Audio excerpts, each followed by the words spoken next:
Wait, pause. So lord Edmure Tully और lady Roslin फ्रे के शादी के एक फंक्शन में ये एक सॉन्ग द रेन्स ऑफ कास्टामेर बजाया गया और इसे सुनते ही लेडी केटलिन स्टार्क के चेहरे का रंग उड़ गया। आई मीन जस्ट देखो, जैसे ही ये कुछ म्यूजिशियंस यहाँ पर रेन्स ऑफ कास्टामेर नाम का कोई गाना बजाते हैं तो तभी लेडी केटलिन को समझता है कि यहाँ पर फ्रेज और बोल्टन्स ने मिलके लैनिस्टर्स को साथ दिया है और उसके खुद के हाउस स्टार्क के साथ में कुछ बड़ी धोखेबाजी हुई। ये सब चीजें लेडी केटलिन स्टार्क को समझती है और इसीलिए लेडी केटलिन स्टार्क यहां पे झट से खड़ी होकर वो लॉर्ड रूस बोल्टन को कान के नीचे एक थप्पड़ मारती है और फिर उसके बाद जो कुछ भी भयानक रेड वेडिंग का दर्दनाक मंजर हमने देखा उसे हम सभी गेम ऑफ थ्रोन्स के फैंस यानी कि हम सब थ्रोनीज कैसे भूल सकते हैं। बट अभी इस सब में एक सवाल आता है कि द रेन्स ऑफ कास्टामेर नाम के किसी गाने को सुनते ही लेडी केटलिन को कैसे पता चला होगा कि यहां पर हाउस लैनिस्टर ने हाउस स्टार्क के साथ में कुछ गद्दारी की है। आखिर इस सॉन्ग और हाउस लैनिस्टर का क्या कनेक्शन है, उसकी क्या स्टोरी है, वो सब कुछ जानिए आज के song of ice and fire लोर स्टोरी में। सो फ्रेंड्स, हाउस रेन वेस्टरलैंड्स में बसा हुआ एक ओल्ड एंड प्राउड हाउस था जिनके कैसल का नाम एक्चुअली था कास्टामेर। वेस्टरोस के मैप में इस कास्टामेर का location north of Casterly Rock near to the Fair Islands आता है। Obviously as a noble house from Westerlands, house Reyne actually house Lannister के बैनरमैन थे। हमेशा से ही हाउस लैनिस्टर का सीजिल तो रहा था गोल्डन लायन, बट इस हाउस रेन का सीजिल भी लायन ही था, बट वो रेड लायन था। सो इस हाउस रेन्स का ये कास्टामेर का कैसल एकदम ही यूनिक था। कास्टामेर का ये अनोखा कैसल एक गोल्ड माइन के ऊपर बसा था और ये कैसल एक तरह से अंडरग्राउंड जमीन में भी था और वो जमीन के ऊपर भी था। सो इसीलिए ये पूरे वेस्टरोस में one of the most unique Castle's में से एक कैसल था। हाउस लैनिस्टर के जैसे ही इस हाउस रेन के पास भी कई सारी अलग अलग गोल्ड माइंस थी और उसी की वजह से वो भी वैसे काफी रिच एंड पावरफुल हाउस थे, बट वो कुछ लैनिस्टर्स जितने रिच नहीं थे क्योंकि उनके पास एकदम लैनिस्टर्स जितने गोल्ड माइंस नहीं थी। सो सदियों तक हाउस रेन ने उनके हिस्से की जो लैंड थी उसमें से अलग अलग माइंस में से भर भर के सोना निकाला था, बट बाय 230 एसी उनका खुद का गोल्ड थोड़ा कम होने लगा था। बट फिर भी हाउस रेन वेस्टरलैंड्स के वन ऑफ द रिचेस्ट और प्रेस्टिजियस हाउस तो थे ही। और दोस्तों यहीं पे हमारी स्टोरी शुरू होती है जो 230 एसी से लेके 261 एसी तक चलेगी। सो फ्रेंड्स, इस 230 एसी के समय पर लॉर्ड ऑफ कैसरली रॉक थे लॉर्ड गेरोल्ड लैनिस्टर, जिन्हें गेरोल्ड द गोल्डन भी कहा जाता। इस गेरोल्ड लैनिस्टर के टोटल 3 बेटे थे।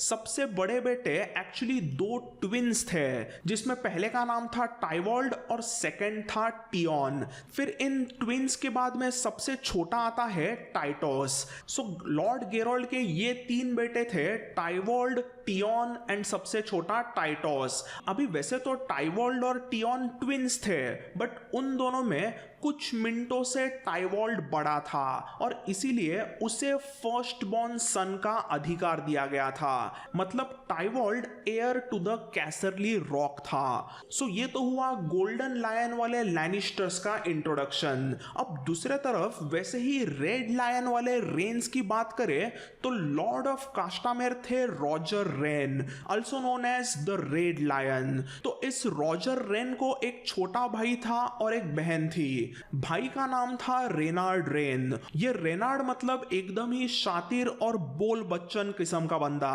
इस बंदे को मीठी मीठी बातें करके अपना काम दूसरे लॉर्ड से बराबर अच्छे से कराना आता था। तो लॉर्ड रॉजर और रेनार्ड के बाद में आती है उन दोनों की सबसे छोटी बहन लेडी एलेन रेन, जो अपने खूबसूरती के लिए पूरे वेस्टरलैंड्स में बहुत मशहूर थी। और ये एलेन इस कहानी की सबसे इंपॉर्टेंट इंपॉर्टेंट कैरेक्टर है। रेंस और लैनिस्टर्स के प्रिंस और प्रिंसेसेस हमेशा ही एक दूसरे के कैसल्स में आते जाते रहते थे और ऐसे ही मुलाकातों में एलिन की खूबसूरती पर टाइवॉल्ड लैनिस्टर फिदा हो गया। सो इसीलिए eventually heir to the Casterly Rock Tywald और एलिन की शादी तय की जाती है। बट देन तभी रीच के इलाके में एक कुछ बैटल उभर के आती है और उस बैटल में टाइवॉल्ड एकदम बुरी मौत मारा जाता है। सो लेडी एलिन और टाइवॉल्ड का एक्चुअली रोका हुआ था बट उनकी शादी होने के पहले ही टाइवॉल्ड मारा गया और एलिन बेचारी दुखी हो गई। सो अब हम यहां पर इस एलिन रेन की बात करते हैं। ये एलिन रेन हमेशा से ही एक पावर हंग्री औरत रही थी। उसने देखा था कि कैसे लैनिस्टर्स वेस्टरलैंड्स के सबसे पावरफुल हाउस है, तो अगर उसे भी वैसी पावर वैसा रुतबा चाहिए था तो उसे लेडी ऑफ कैसरली रॉक बनना पड़ेगा। इसीलिए तो उसने अपने हुस्न की जादू टाइवॉल्ड पे की थी और वो लेडी ऑफ कैसरली रॉक बनने के कगार पे थी। बट उसके होने वाले हस्बैंड टाइवॉल्ड की एक बैटल में मौत हो जाती है और उसके वजह से एलिन के सभी प्लान्स का चकनाचूर हो गया। बट टाइवॉल्ड के ऐसे मरने के बाद भी लेडी एलिन ने हार नहीं मानी। लॉर्ड जेराल्ड का तो और भी एक बेटा था, टियोन लैनिस्टर। बड़े जुड़वा भाई टाइवॉल्ड के मरने के बाद में टियोन future Lord of Casterly rock यानी कि hair to the Casterly rock बना था। सो एलिन ने टाइवॉल्ड के मरने के बाद में कुछ ही हफ्तों के बाद इस टियोन पर अपने खूबसूरती का जाल फेंकना शुरू कर दिया। अब वैसे तो इस टियोन लैनिस्टर की पहले से हाउस रोवन के किसी प्रिंसेस से शादी तय की गई थी, बट लेडी एलिन ने टियोन पर भी अपने हुस्न का ऐसा जादू किया कि कुछ ही दिनों में एलिन के बिस्तर में टियोन पहुंच गया। इवेंचुअली 235 एसी में लॉर्ड टियोन लैनिस्टर की एलिन रेन के साथ में शादी की गई और इसी के साथ साथ एलिन अब future heir to the Casterly Rock की बीवी बन गई थी। बट इस शादी के फंक्शन में बस इन दोनों की शादी नहीं हुई थी। एलिन और टियोन के साथ साथ इसी फंक्शन में टियोन के छोटे भाई टाइटोस की भी किसी लेडी जेन मारब्रांड के साथ में शादी की गई और इसी के साथ साथ कैसरली रॉक पर लैनिस्टर्स के कैसल में एक ही दिन में दो बहू आती है और इसी के साथ शुरू होती है कहानी घर घर की, यानी कि जेठानी एलिन और देवरानी जेन के बीच में प्रॉब्लम शुरू होते हैं। टियोन लैनिस्टर के साथ शादी करने के बाद 4 सालों में धीरे धीरे लेडी एलिन ने कैसरली रॉक पर पूरा अपना बोलबाला बना के रख दिया था। लेडी एलिन ने इन 4 सालों में कैसरली रॉक में बहुत मजे किए और उसने अपने भाई रेनार्ड रेन को कैसरली रॉक पर अच्छी पोजीशन भी दिला के दी थी। और तो और एलिन को जब भी मौका मिले तब वो अपने देवरानी जेन को बार बार ह्यूमिलिएट करती रहती। वो हमेशा उसे दिखाती रहती कि मैं कैसरली रॉक की बड़ी बहू हूं और तू मेरे नीचे आती है। भोले वाले बेचारे जेन को एलिन के ऐसे सभी इंसल्ट्स बार बार सहन करने पड़ते थे। सो लेडी एलिन के तो ऐसे एकदम मजे शुरू थे, बट 4 साल ऐसे मजे करने के बाद में इवेंचुअली 239 एसी में उसके खुशियों का वापस सत्यानाश हो गया, क्योंकि इस बार उसका हस्बैंड टियोन ब्लैक फायर रेबेलियन के एक बैटल में मारा गया। अब टियोन के मरने के बाद में Tytos Lannister heir to the Casterly Rock बन गया था और अब उसकी वाइफ जेन मारब्रांड कैसरली रॉक की रानी बनने वाली थी।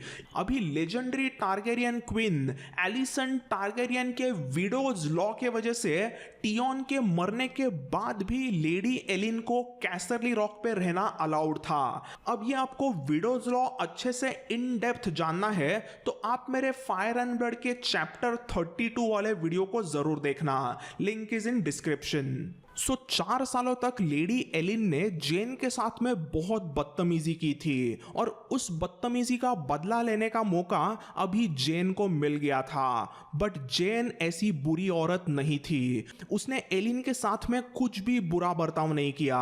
उल्टा जेन एलिन को हमदर्दी दिखाती क्योंकि उसका हस्बैंड टियोन मारा गया था। एलिन यहाँ पे एक विडो थी, इसलिए जेन हमेशा उसकी मदद करती रहती। बट कहते हैं ना, बुरे इंसान तो हमेशा बुरे ही रहते हैं, वो कैसे बदलेंगे। और ऐसी ही कुछ एलिन थी। एलिन के इरादे तो हमेशा से ही काले रहे थे और उसके काले करतूतों की प्लानिंग तो अभी भी शुरू ही थी। सो ऐसे ही कुछ समय गुजर जाता है और दिन ब दिन जेन की पावरफुल पोजीशन एलिन के आंखों में चुभने लगती है। वो कहते हैं ना, पावर भी एक नशा है और लेडी एलिन को तो इस पावर के नशे की एक अलग ही लत लग चुकी थी। सो इसीलिए लेडी एलिन ने कैसरली रॉक की रानी बनने के लिए वापस घिनौनी कोशिश शुरू कर दी। लेडी एलिन पावर पाने के लिए इतनी कमीनी बन चुकी थी कि उसने गेरोल्ड के तीसरे बेटे जेन के हस्बैंड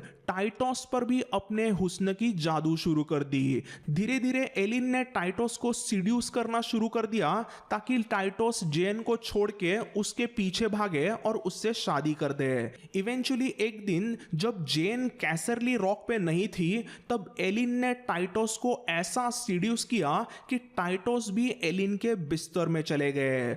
उस रात टाइटोस और एलिन ने एक दूसरे के कपड़े उतारे और वो संबंध बनाने ही वाले थे। तब टाइटोस को अचानक से जेन की याद आई। उसे एहसास हुआ कि वो जो कर रहा था वो गलत है। टाइटोस वैसे एक अच्छा बंदा था और उसे जेन से बहुत प्यार था। एलिन के हुस्न को देख के वो कुछ मिनटों के लिए तो फिसल गया था, बट एलिन के साथ संबंध बनाने के जस्ट पहले उसे रियलाइज हुआ कि वो जेन को धोखा नहीं दे सकता।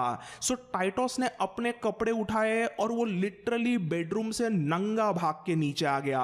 कुछ दिनों के बाद में जेन कैसरली रॉक पे वापस आ गई थी और टाइटोस को अपने किए का बहुत अफसोस हो रहा था। इसीलिए जेन के कैसरली रॉक पर लौटते ही इस भाई साहब ने अपनी खुद की पोल पूरी तरह से खोल दी। टाइटोस ने जेन को एलिन की सभी हरकतें बता दी और क्या सब कुछ हुआ था वो सब कुछ इन डेप्थ अच्छे से उसने अपने वाइफ को बता दिया। अब ऑब्वियसली कौन से औरत को ये सब चीजें सुन के गुस्सा नहीं आएगा। सालों से एलिन ने जेन के साथ में बहुत बदतमीजी की थी, बट जेन ने उसके खिलाफ उसका कोई भी रिवेंज नहीं लिया।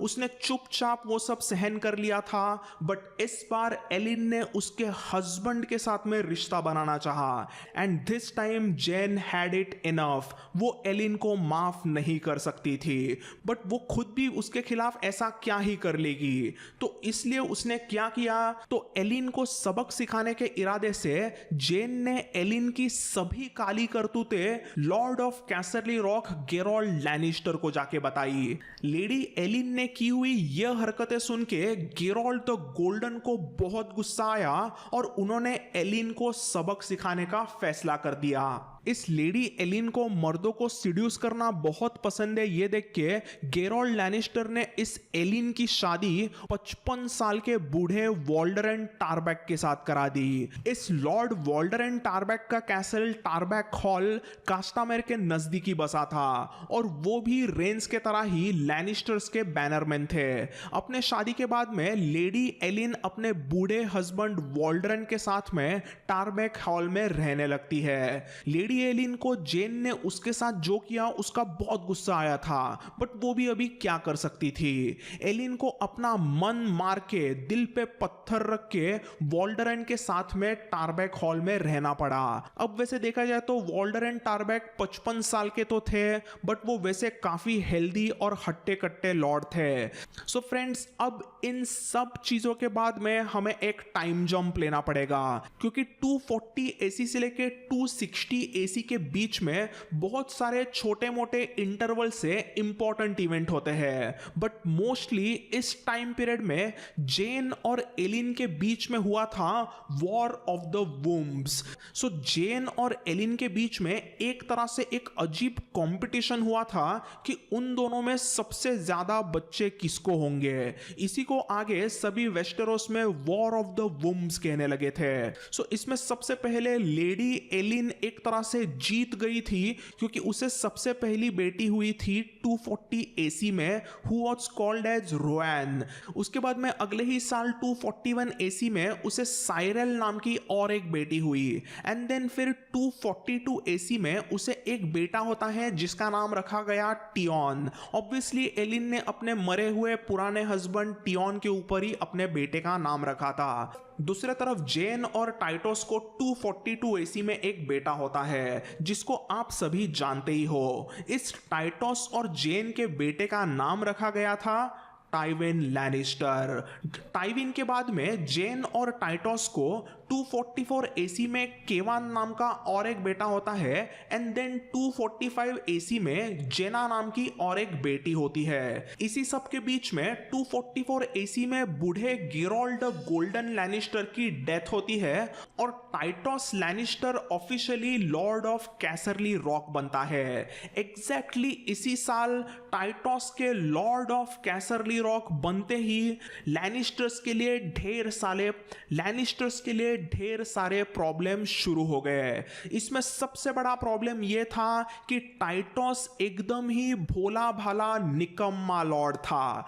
टाइटोस कहने के लिए तो गोल्डन लायन वाला लैनिस्टर था, एक शेर था, बट असल में ये शेर नहीं बट ये एक भीगी बिल्ली निकला।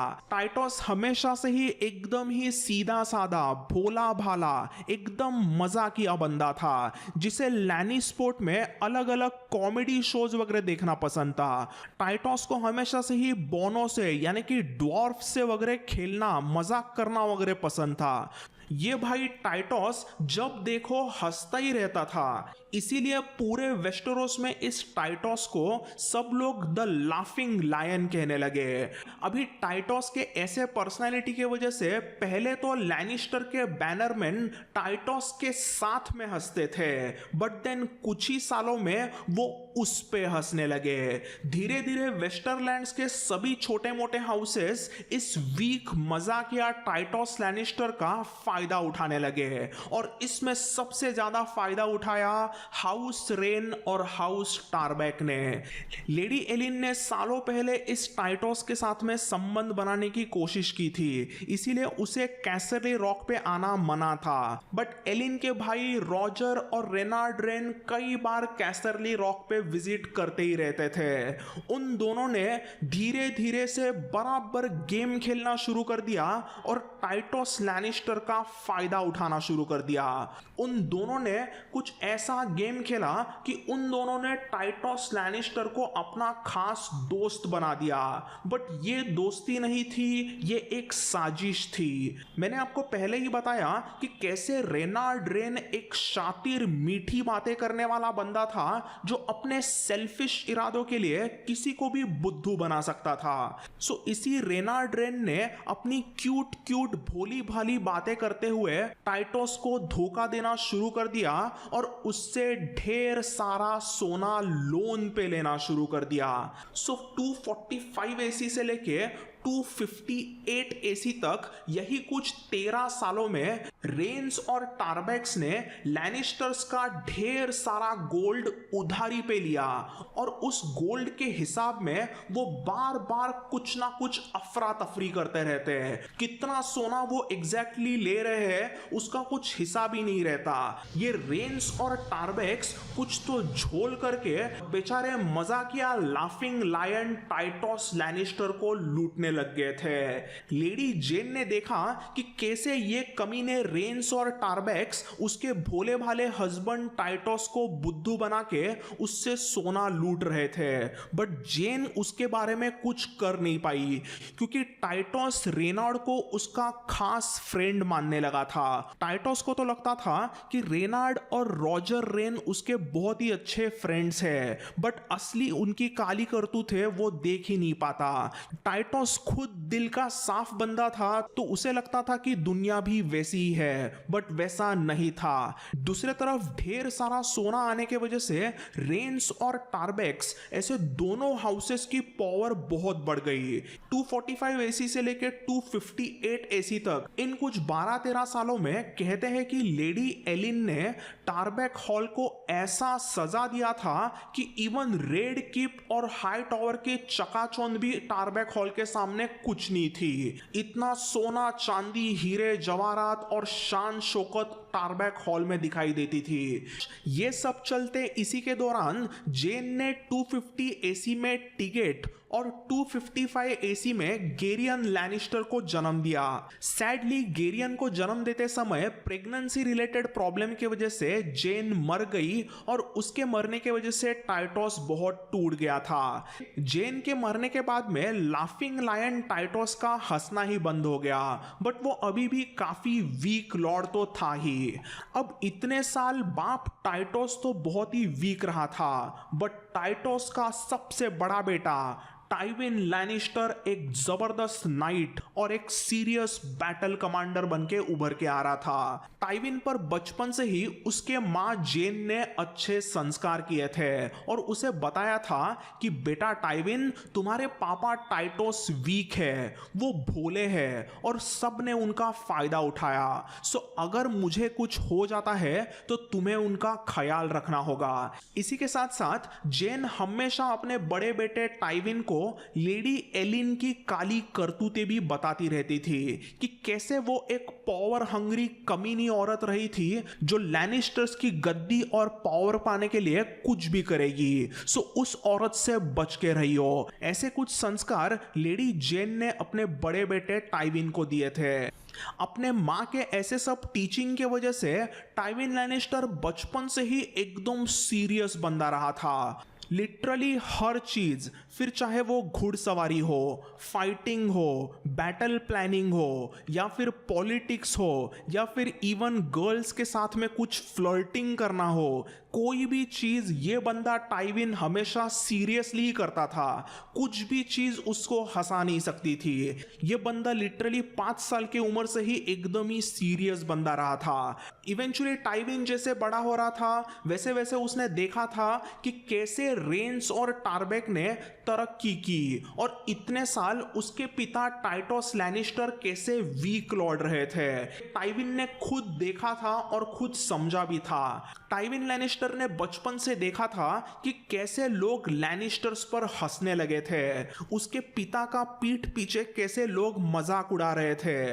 वो सब उसने अपने आंखों से लैनिस्पोर्ट में जाके देखा था और उसे इसी लैनिस्टर के इमेज को पूरी तरह से बदलना था। इवेंचुअली 260 एसी में यंग एंड डैशिंग 18 साल के टाइविन ने हाउस रेन और हाउस टारबेक को सबक सिखाने के इरादे से उनको सीधा रेवेंस भेज दिए और बोल दिया कि आप दोनों हाउसेस हम लैनिस्टर्स का कर्जा चुका दो। इतने सालों से हमने आपको सोना जो भी दिया वो सारा सोना हमें चुपचाप लौटा दो। अब ऑब्वियसली लोन्स पे तो वैसे इंटरेस्ट लिया जाता है, बट टाइविन ने कुछ भी बदतमीजी ना दिखाते हुए बस इतना ही कहा कि हमने जितना आपको गोल्ड दिया था उतना गोल्ड हमें वापस दे दो। उसने अपने रेवन वाले मैसेज में यह भी लिखा था कि आप ये सारा सोना एक साथ मत देना, आप इसे इंस्टॉलमेंट्स में क्यों ना हो, बट आप दोनों हाउसेस हमारा सारा गोल्ड लौटाना शुरू कर दो। जैसे ही ये रेवंस टारबेक हॉल पहुंचे तो वहां के बूढ़े 70 साल के लॉर्ड वॉल्डरन टारबेक सीधा कैसरली रॉक पे चले गए ताकि वो लॉर्ड टाइटोस लैनिस्टर के साथ में बात कर सके।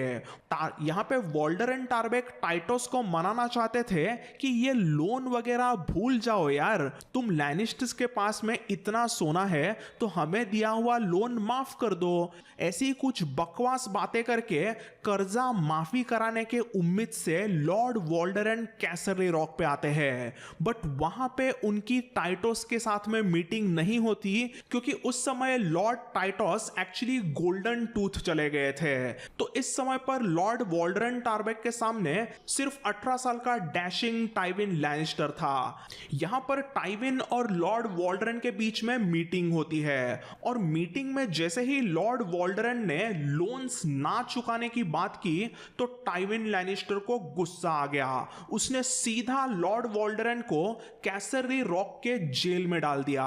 उसके बाद में टाइविन ने टारबैक हॉल में एक रेवन भेजा जिसमें सिर्फ लिखा था कि लॉर्ड वॉल्डरन कैसिडी रॉक पर जेल पे बंदी बनाए गए हैं, हम लैनिस्टर्स का पैसा लौटा दो, उसके बाद ही लॉर्ड वॉल्डरन को हम रिहा करेंगे, नो मनी नो वॉल्डरन। अब ये मैसेज पढ़ते ही लॉर्ड वॉल्डरन के वाइफ लेडी एलिन को बहुत गुस्सा आ गया। एलिन तो पहले से ही कैसरी रॉक के लैनिस्टर्स से नफरत करने लगी थी और ऐसे उसके बूढ़े हस्बैंड को लॉकअप में डालने की वजह से वो तो और भी चिढ़ गई। सो इस कमी ने लेडी एलिन के यहाँ वहाँ काफी अच्छे खासे कॉन्टैक्ट्स थे। उसने अपने इन्हीं कुछ कॉन्टैक्ट्स के जरिए जुगाड़ लगाया और सीधा लैनिस्पोर्ट से 3 अलग अलग लैनिस्टर्स को किडनैप करके टारबैक हॉल में लाया। अभी इन 3 लैनिस्टर्स में एक स्टैफर्ड लैनिस्टर नाम का भी कोई बंदा था जो टाइविन का होने वाला साला निकला।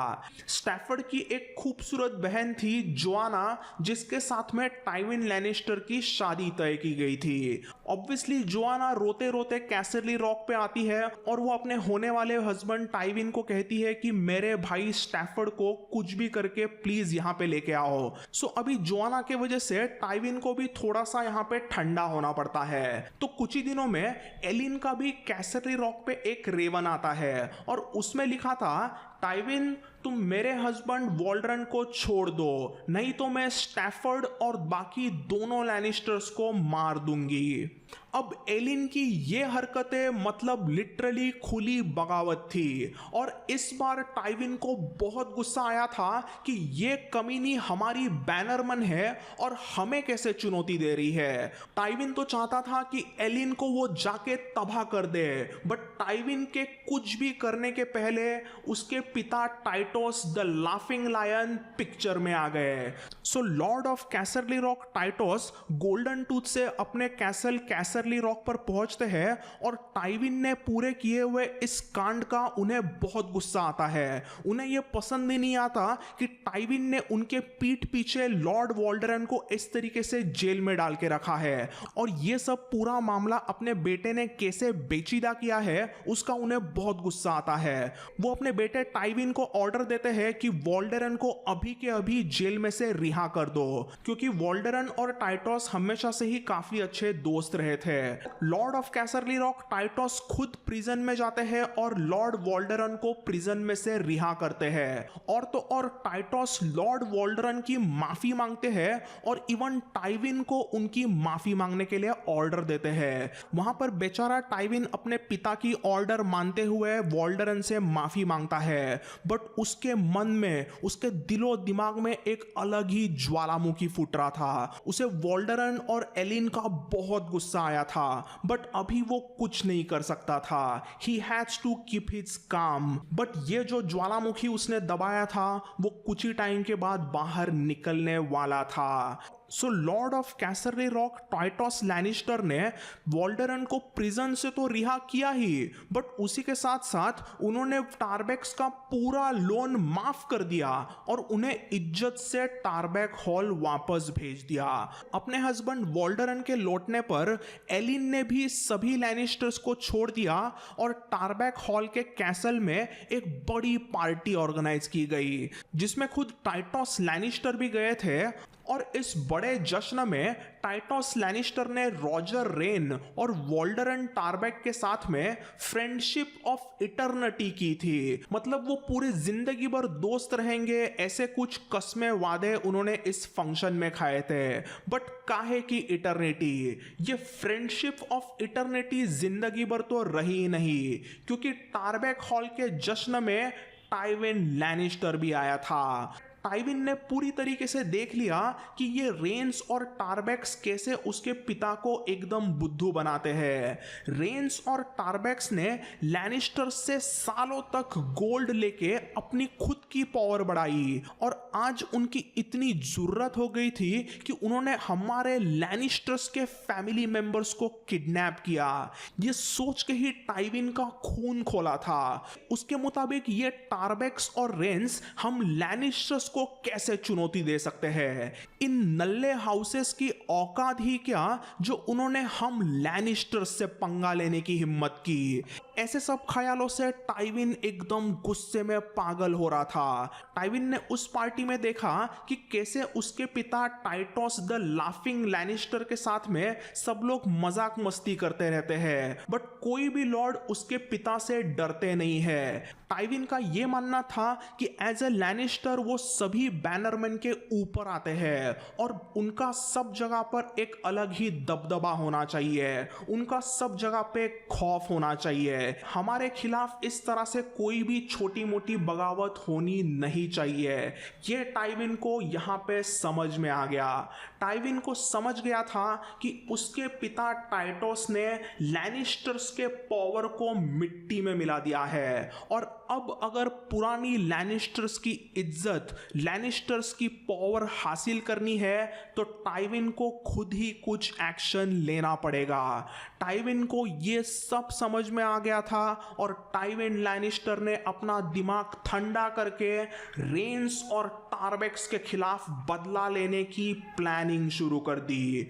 सिर्फ 19 साल के टाइविन लैनिस्टर ने 1 साल तक पूरी प्लानिंग अच्छे से की और फिर 261 एसी के शुरुआत में टाइविन ने अपने पिता टाइटोस को फेयर आइलैंड्स में भेज दिया ताकि वो वहां पर मस्त आराम कर सके। जेन के मरने के बाद में टाइटोस हमेशा से ही दुखी रहते थे, सो इसीलिए जिंदगी के थोड़े मजे लेने के लिए टाइविन ने अपने पिता टाइटोस को फेयर आइलैंड्स में हॉलिडे के लिए भेजा। बट इसके पीछे टाइविन ने कुछ और ही साजिश की थी। टाइविन ने ऐसा प्लान किया था कि टाइटोस फेयर आइलैंड्स में है ये किसी को कानो खबर ना लगे। जैसे ही टाइटोस फेयर आइलैंड चले गए, टाइविन ने कास्टामेर और टारबैक हॉल को वापस रेवेंस भेजकर लोन्स के रीपेमेंट की मांग की। और तो और टाइविन ने लेटर में लिखा था कि पिछले साल आपने लैनिस्टर्स के खिलाफ जो बगावत की थी, ऐसे जुर्रत के लिए आप दोनों हाउसेस के लॉर्ड्स यानी कि lord Roger Reyne, Reynard Reyne और वोल्डरन टारबैक, आप तीनों लॉर्ड्स कैसरी रॉक पे आओ और मेरे सामने आके घुटने टेको। टाइविन लैनिस्टर को टारबैक्स और रेन्स को लैनिस्टर्स की पावर दिखानी थी और उनको अपने सामने उसको गिड़गिड़ाते हुए देखना था। उसे टारबैक्स और रेन्स को ह्यूमिलिएट करना था। बट क्या ऐसा होगा? ऑब्वियसली नहीं। एज एक्सपेक्टेड रेन्स और टारबैक्स भी अपने आप को कुछ बहुत ही ज्यादा समझने लगे थे। उन दोनों हाउसेस ने ऐसे ऑर्डर के खिलाफ खुली बगावत कर डाली जिसे वेस्टेरोस के हिस्ट्री में आगे टारबैक रेन्स रिवॉल्ट कहा जाता है। सो पहले तो टारबैक्स और रेन्स को लग रहा था कि टाइटोस तो अभी भी कैसरली रॉक पर लॉर्ड है, तो इसके आगे क्या ही होगा। लाफिंग लायन डरपोक टाइटोस हमारे खिलाफ क्या ही कर लेगा। बट उन्हें यह नहीं पता था कि ये पूरा गेम टाइविन लैनिस्टर का है और टाइटोस लैनिस्टर को इस सब के बारे में कुछ पता ही नहीं है। टाइटोस लैनिस्टर तो फेयर आइलैंड पर मस्त मजे कर रहे थे और उनसे टाइविन ने ये पूरी बात छुपा के रखी थी। टाइविन ने ना उसके पिता लॉर्ड टाइटोस को अपना प्लान बताया था, ना ही उसने टारबैक्स और रेन्स को भनक लगने दी थी कि उसके पिता कहाँ पे है। Tywin had enough. बहुत हुआ लैनिस्टर्स का तमाशा। टारबैक्स और रेन्स के रिवोल्ट को तबाह करने का अभी समय आ गया था। सो इसीलिए 261 एसी के बीच में टाइविन लैनिस्टर ने अपने लैनिस्टर्स के सभी बैनरमैन हाउसेस के आर्मीज को बुलाया और बस 1 हफ्ते में उसने टारबैक हॉल पर अटैक कर दिया। कुछ ही दिन बाद अचानक इतनी बड़ी आर्मी टारबैक हॉल के बाहर आते देख वोल्डरन टारबैक की तो पूरी तरह से फट गई। वहां पे बैटल शुरू होगी ये देख के लॉर्ड वोल्डरन ने भी यही कुछ 500 से 600 सोल्जर्स को इकट्ठा किया और वो खुद बैटल में चले गए। बट ऑब्वियसली जो होना था वो हो गया। टाइविन लैनिस्टर सिर्फ 19 ईयर ओल्ड होके भी वो एक मंजा हुआ बैटल कमांडर था। टारबैक हॉल कैसल के बाहर कुछ ही किलोमीटर दूर पर एक छोटे से फाइट में लैनिस्टर्स के आर्मी ने टारबैक्स का पूरी तरह से कचुंबर बना दिया। लॉर्ड वॉल्डरन के साथ साथ हाउस टारबैक का लिटरली हर एक सोल्जर इस बैटल में मारा गया। फिर लैनिस्टर्स के सोल्जर टारबैक हॉल के कैसल में घुसे और टारबैक्स के लिए काम करने वाले नौकर चाकर, औरतें, बूढ़े, स्क्वायर्स और इवन छोटे बच्चों का भी कत्ल कर दिया। उस दिन टारबैक हॉल में खून की नदियां बही। ये सब चलते समय लेडी एलिन टारबैक हॉल के कैसल में ही एक बड़े से टॉवर में छुपी थी। उसने टारबैक हॉल के बचे हुए कैसल का एक हिस्सा टोटली बंद कर दिया था और लैनिस्टर्स के सोल्जर अंदर घुस ही नहीं पाए थे। यहाँ पर लेडी एलिन ने अपने रेन भाइयों को रेवंस भेजे कि प्लीज आके हमारी मदद करो। वैसे देखा जाए तो टारबैक हॉल से कास्टामेर काफी नजदीक बसा था, तो उसे उम्मीद थी कि उसके भाई वहां पे उसको बचाने के लिए आएंगे।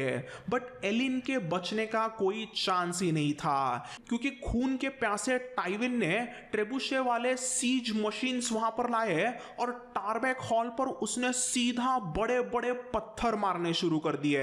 और फिर क्या ही है, बस लिटरली 2 घंटों में बड़े बड़े पत्थरों के वजह से टारबैक हॉल पूरी तरह से तबाह हो गया। लेडी एलिन अपने बेटे टियोन के साथ में टारबैक हॉल के मलबे के अंदर दफन हो गई। कहा जाता है टाइविन लैनिस्टर अपने जिंदगी में बस 2 बार हंसा था। एक तो जब उसके नसीब में जेमी और सर्सी लैनिस्टर्स जैसे ट्विंस आए थे तब, और दूसरा तब जब उसने लेडी एलिन रेन को जिंदा उसी के टारबैक हॉल के बिल्डिंग के नीचे दफना दिया था। ऐसे ही और एक स्टोरी के मुताबिक टाइविन के छोटे भाई केवान लैनिस्टर ने एक्चुअली लेडी एलिन को सरेंडर करने का एक ऑप्शन भी दिया था, क्योंकि टाइविन हमेशा से ही थोड़ा सा डेंजरस सनकी बंदा था, बट केवान लैनिस्टर हमेशा से ही थोड़ा सा इमोशनल हमदर्दी दिखाने वाला छोटा भाई था। केवान लैनिस्टर ने एलिन को सरेंडर करने का मौका भी दिया था, बट तभी घमेंडी एलिन ने उसको सीधा कह दिया, You're not the only lions in the west, sir. मेरे भाई आएंगे और तुम्हारे पूरे लैनिस्टर के आर्मी को खत्म कर देंगे।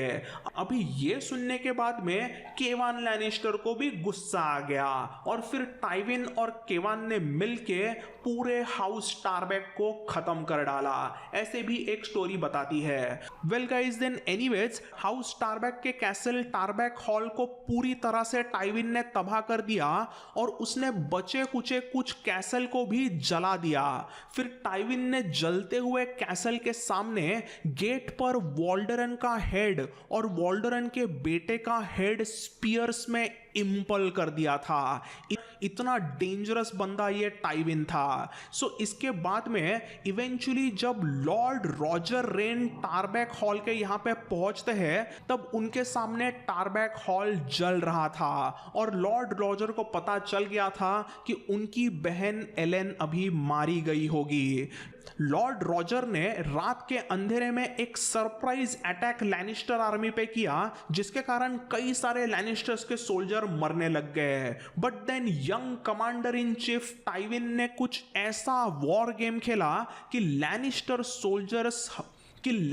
सोल्जर्स हाउस रेन के आर्मी पर वापस हावी होने लग गए। रॉजर के सभी सोल्जर्स एक एक करने मरने लग गए तो वो सीधा कास्टामेर वापस भागने चला गया और भागते भागते उसके पीठ में भी कुछ एरोज लग गए थे। बट रॉजर कास्टामेर जाके क्या ही करेगा। बस 3 दिनों के बाद में लैनिस्टर्स की आर्मी कास्टामेर पहुंच गई थी। अब मैं यहाँ पे वापस बता दूं कि कास्टामेर का कैसल एकदम यूनिक था। इस कैसल के नीचे एक गोल्ड माइन थी और उस माइन में भी हाउस रेन ने कुछ सीक्रेट रूम वगैरह बना के रखे थे। इस कास्टामेर कैसल का almost 70% of the part underground था और बाकी 30% पार्ट अबाउ द ग्राउंड था। जब लॉर्ड रॉजर कास्टामेर में वापस आते हैं तब वो बहुत इंजुरीज के वजह से बेहोश हो जाते हैं, तो इसी की वजह से उनके छोटे भाई रेनार्ड ने अभी हाउस रेन को संभाल लिया। रेनार्ड रेन ने एकदम क्विकली डिसीजन लेके उसने अपने पूरे हाउस रेन और उनके यहाँ पे काम करने वाले कास्टामेर के सभी लोगों को कैसल के अंडरग्राउंड इलाकों में पनाह दे दी। अभी पूरा हाउस रेन और उनके सभी साथी लोग एकदम अंडरग्राउंड कास्टामेर में छुप गए थे और कास्टामेर कैसल के बाहर टाइविन और केवन लैनिस्टर ने पूरी तरीके से सीज लगा दिया था। कास्टामेर को लैनिस्टर आर्मी ने घेर लिया था। सो अभी बचने के लिए रेनार्ड रेन ने एक मैसेज लिखा जिसमें उन्होंने लिटरली जान की भीख मांगी थी। रेनार्ड ने इस मैसेज में कहा कि हम हाउस रेन वाले लोग आपका लैनिस्टर्स का सारा सोना इंस्टॉलमेंट्स में लौटा देंगे और कैसरली रॉक पे आके हम घुटने टिका देंगे। बट अभी टाइविन को उस चीज की कुछ पड़ी नहीं थी। सिटाडेल के कुछ मेस्टर्स के अनुसार रेन्स के माइंस में और पूरे अंडरग्राउंड कैसल में अभी भी ढेर सारा सोना मौजूद था जिसे टाइविन उनसे आसानी से छीन सकता था। बट अब टाइविन को पैसे नहीं चाहिए थे। It wasn't about money any more, it was about sending the message. Tywin ने सालों से देखा था कि ये रेनार्ड रेन कैसे मीठी मीठी बातें करके दूसरों को बुद्धू बनाता है। इसीलिए टाइविन ने इस रेनार्ड के मैसेज वाले लेटर को फाड़ दिया और अपने लैनिस्टर सोल्जर्स को ऐसे कुछ ऑर्डर्स दिए जिससे इवन लैनिस्टर सोल्जर्स की रूह कांप उठी। सो एक्चुअली जब ये सीज शुरू थी तभी उसी समय पर अचानक से जोर से बारिश शुरू हो गई थी और ये टाइविन ने अच्छे से देख लिया। तो टाइविन ने अपने लैनिस्टर सोल्जर को पूरे कास्टामेर के गोल्ड माइन को सील करने का ऑर्डर दे दिया। कास्टामेर कैसल के नीचे बने हुए गोल्ड माइन के सभी एंट्रेंसेस और एग्जिट्स को बड़े बड़े पत्थरों से बंद किया गया। No one goes in, no one comes out. और इसके बाद में टाइविन ने ऐसा प्लान किया कि वो रेन जो हो रही थी, जो बारिश हो रही थी, उस बारिश का पानी कास्टामेर के माइन में चले जाए। सो बारिश तेज होने लगी और धीरे धीरे ढेर सारा पानी कास्टामेर के माइंस में घुसने लगा और कुछ ही टाइम बाद माइंस में से कुछ हॉरिबल, बहुत ही भयानक चीखें सुनाई देने लगती है। बट धीरे धीरे जैसे जैसे टाइम आगे बढ़ता चला गया वैसे वैसे वो सारी चीखें शांत होने लगी। ऑलमोस्ट 300 लोग इंक्लूडिंग विमेन एंड चिल्ड्रन कास्टामेर के कैसल के नीचे बने गोल्ड माइन में जिंदा दफनाए गए। टाइविन लैनिस्टर ने पूरे हाउस रेन को उनके ही कैसल में दफन करके तड़पा तड़पा के मारा था। इवेंचुअली लॉर्ड टाइविन लैनिस्टर के इस खौफनाक कारनामे की न्यूज पूरे वेस्टेरोस में फैलती है। ऑब्वियसली इवेंचुअली ये बात टाइविन के पिता टाइटॉस लैनिस्टर को भी पता चलती है, बट टाइटॉस भी अपने बेटे के ऐसे हरकत से थोड़े से डर जाते हैं। वैसे तो पहले टाइटॉस अपने बेटे टाइविन पे बहुत गुस्सा होते हैं, बट जो बंदा अपने बैनरमैन के खिलाफ स्ट्रिक्ट एक्शन नहीं ले पाया वो अभी अपने डेंजरस बेटे टाइविन के सामने क्या ही करेगा। उल्टा टाइविन के ऐसे भयानक एक्शन के वजह से लैनिस्टर्स का खौफ पूरे वेस्टेरोस में एक झटके में बढ़ गया। कुछ ही महीनों में टाइविन ने जो हाउस टारबैक और हाउस रेन के साथ किया उसका एक सॉन्ग लिखा गया और यही सॉन्ग था द रेन्स ऑफ कास्टामेर। इस सॉन्ग का नाम एक तरीके से हाउस रेन्स और रेन यानी कि बारिश, इन दोनों का एक तरीके से पन रहा था। यह सॉन्ग माने एक तरह से खौफनाक डेंजरस लैनिस्टर्स की तारीफ है। सो गाइज, ये थी कहानी द रेन्स ऑफ कास्टामेर की। हमने इसमें देखा कि कैसे young and dashing Tywin Lannister ने पूरे हाउस रेन और हाउस टारबेक को पूरी तरीके से डिस्ट्रॉय कर दिया। अभी इस कहानी में एक बात वैसे बतानी रह गई थी कि आखिर एलिन के बेटियां रोहन और साइरेल के साथ में क्या हुआ। वैसे एक्चुअली उन दो लड़कियों को टाइविन ने नहीं मारा, उनको उसने जिंदा रख दिया और उनको जान दे दी, बट वैसे ही नहीं दी। टाइविन अभी भी बहुत क्रूएल था। उसने उन आखिरी दो टारबेक गर्ल्स की जुबान काट दी, यानी कि टंग काट दी, और सीधा उनको साइलेंट सिस्टर बनाने के लिए ओल्ड टाउन भेज दिया। इसके बाद में और एक छोटी ये कहानी रही थी कि द लास्ट लॉर्ड ऑफ टारबेक जो रहा था वो एक्चुअली एक छोटा सा लड़का था जो कि रोएन का बेटा था। उसके रिलेटेड दो स्टोरीज है। सबसे पहले स्टोरी में कहा जाता है कि सर अमोरी लॉक ने उस छोटे बच्चे को कुएं में फेंक कर मार डाला, और दूसरे एक स्टोरी में कहा जाता है कि किसी लैनिस्टर के सोल्जर ने इस छोटे बच्चे पे रहम खाया और उसे वो एसोस में कैसे तो सीक्रेटली लेके गया और फिर जो लास्ट टारबेक लॉर्ड रहा, यानी कि वो जो छोटा बच्चा रहा था जो कि रोएन का बच्चा था, वो एसोस में जाके एक कोई अच्छा सिंगर वगैरह बना। सो ऐसे भी कहा जाता है। देन गाइज अब मैं यहाँ पे बता दूं कि एक्चुअली मैंने इसी वीडियो में द रेन्स ऑफ कास्टामेर गाने को पूरा अच्छे तरीके से ब्रेक डाउन करके पूरा लिरिक्स वगैरह भी एक्सप्लेन पहले किया था, बट ऑब्वियसली एचबीओ वालों ने उस गाने के ट्यून पे कॉपीराइट क्लेम दिया, इसीलिए इस आखिरी पार्ट को मैंने रिमूव किया, एडिट आउट किया और बस इतना ही वीडियो रखा। सो वो जो पूरे रेन्स ऑफ कास्टामेर गाने का ब्रेकडाउन एंड एक्सप्लेनेशन है वो मैं बराबर से अच्छे से एक छोटे अलग वीडियो में एक्सप्लेन करूंगा। So guys I am sure कि आपको समझा होगा कि क्यों लेडी केटलिन स्टार्क ने जब रेन्स ऑफ कास्टामेर गाने की धुन सुनी तो उसे क्यों समझा होगा कि हाउस लैनिस्टर ने उसके हाउस स्टार के साथ गद्दारी की है। So guys that's all in this one. I hope you all enjoyed this video. ये बहुत लंबा लोर स्टोरी था, बट ये कहानी one of my favourite story from entire song of ice and fire है, इसलिए मैंने इसके रिलेटेड एक अच्छा इन डेप्थ वीडियो बनाया। ऐसी ही वीडियोस अगर आप चाहते हो मैं बनाते रहूं तो प्लीज़ लाइक करें, सब्सक्राइब करें, अपने फ्रेंड्स के साथ शेयर करें। And that's all on this one. Bye and take care.